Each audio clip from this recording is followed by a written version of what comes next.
Okay, we'll get started here. The question is the preeminent football program in West River, South Dakota.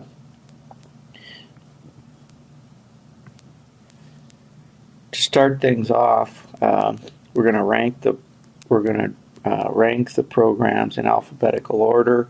Going to score points for dome appearances, and using the criterion of 2 dome appearances in the history of the football playoffs in South Dakota, which started in about 1980. Turns out there are 7 football programs that meet that criterion, and so we're going to look at them alphabetically, starting with the Cologne Cowboys. Of course, Cologne made it to the semifinals under the head coach Ben Connett.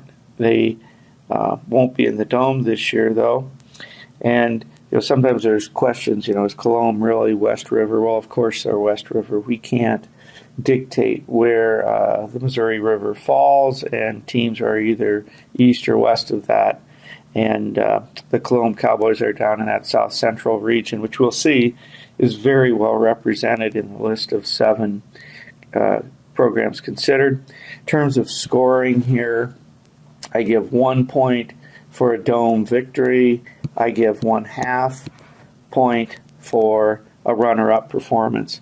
So in this case, Cologne's been in 3 state championships, and they get a total of 5 they've been in 7 dome appearances with 3 state championships, so that's where they get their score of 5. 3 for the championships, and 2 points for the 4 runners-up there.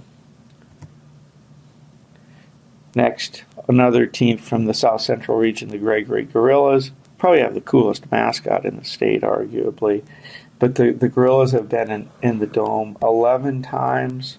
They have 3 state championships, 1 in 11B and 2 in 9AA, as their demographics have shifted from 11-man to 9-man.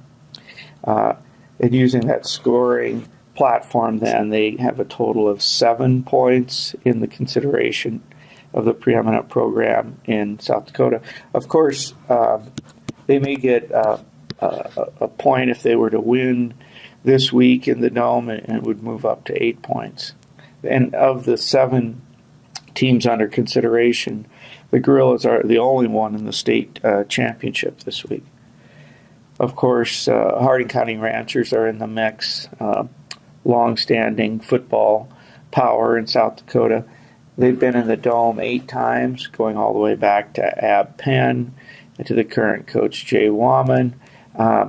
In that time and in those appearances, they've had 2 state championships, so they score in at a total of 5 here in this ranking.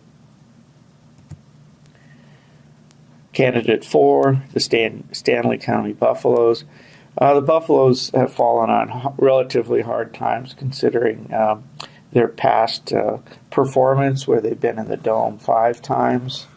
They were runners-up 4 times in 11B, and they were a state champion in 9A.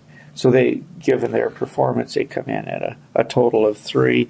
And of the teams, they're probably the one that was in the dome the longest time ago. STM Cavaliers, always the bridesmaid, never the bride.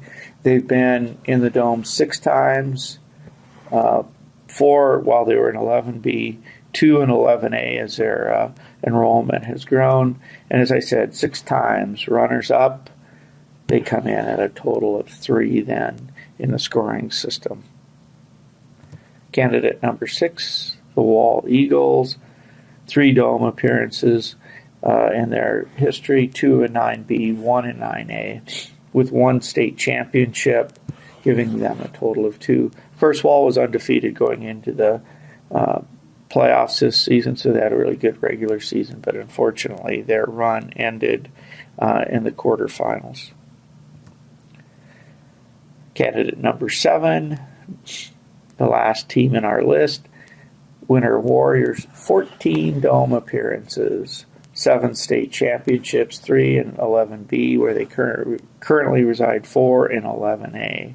So using our scoring system, they come in at 10.5. So then to summarize, here's our list. Winter Warriors, 10.5. Gregory Gorillas at number 2 at 7. And of course, they might get a +1 here this week to move up a little bit closer to winter. Coming at number 3, the Harding County Ranchers tied with the Cologne Cowboys. Number 5, St. Thomas More Cavaliers and Stanley County Buffaloes. And number 7, the Wall Eagles. So they answer the question. The preeminent football program in South Dakota, West River, are by far and away are the Winter Warriors.